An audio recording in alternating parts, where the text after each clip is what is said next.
جو اعتکاف کرنے والے اسلامی بھائی ہیں اذان سے پہلے ان پردوں کو اٹھا دیں تاکہ جو ہے وہ نمازیوں کو تکلیف نہ ہو. سوال ہے کہ دوران سفر گاڑی میں ہو یا ریل گاڑی میں یا بس میں ہو تو مقصد یہ ہے کہ وہ کچھ لوگوں سے سنا ہے کہ نماز اگر سیٹ پہ بیٹھ کے پڑھ لیں تو ناجائز ہے. مقصد ریل گاڑی میں بھی ہوتا ہے نا, وہ سیٹ ہوتی ہے ادھر تو ادا کر سکتا ہے, لیکن وہ کچھ لوگ کہہ رہے ہیں کہ اس میں نماز ادا نہیں ہوتی ہے.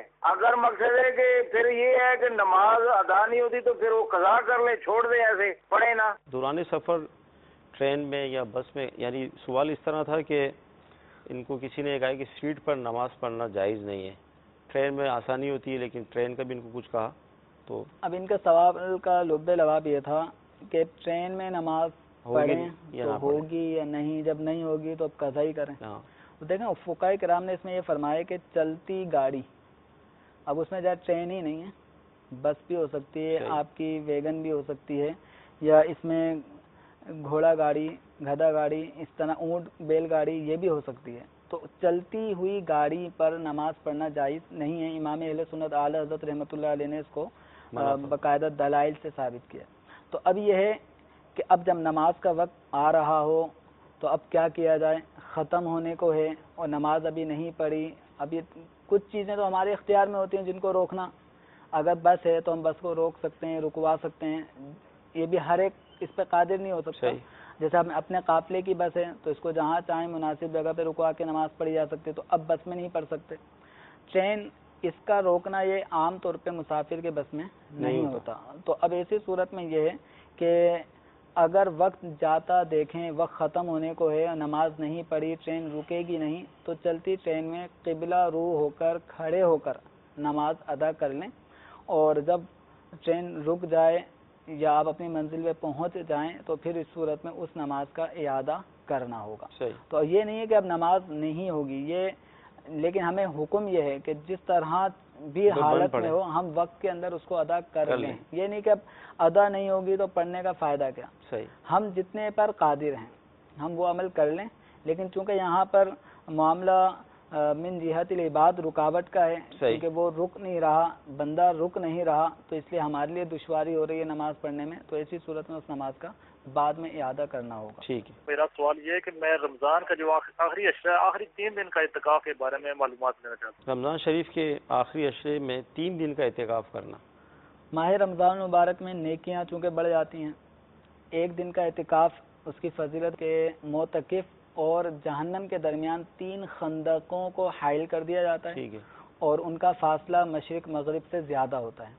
تو ایک دن کے اعتکاف کی ہے فضیلت اور برکت بیان کی گئی ہے. اب ماہ رمضان المبارک میں فرض کا ثواب 70 فرضوں کے برابر کر دیا جاتا ہے, نفل کا ثواب فرض کے برابر کر دیا جاتا ہے. تو اب یہ سنت اعتکاف اگر کسی کو کرنے کا موقع نہیں ملتا تو جتنے بھی دن آپ کے پاس ہیں جو آپ چاہتے ہیں کہ جلد از جلد میں کام کاج سے فارغ ہو جاؤں, تو زیادہ سے زیادہ جتنا بھی وقت ہے وہ اعتکاف کی آپ نظر کریں اور اعتکاف کریں.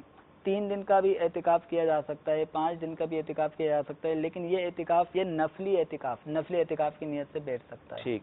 اس کے بعد نشر کیا گیا علم و حکمت سے مزین مدنی مذاکرہ. آئیے اس کے مناظر دیکھتے ہیں.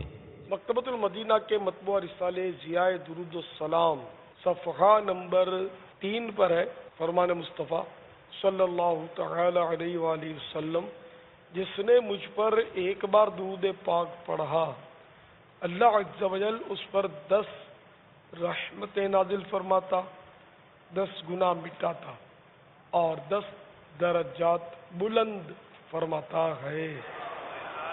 صلو علی الحبیب صلی اللہ تعالی علیہ وسلم.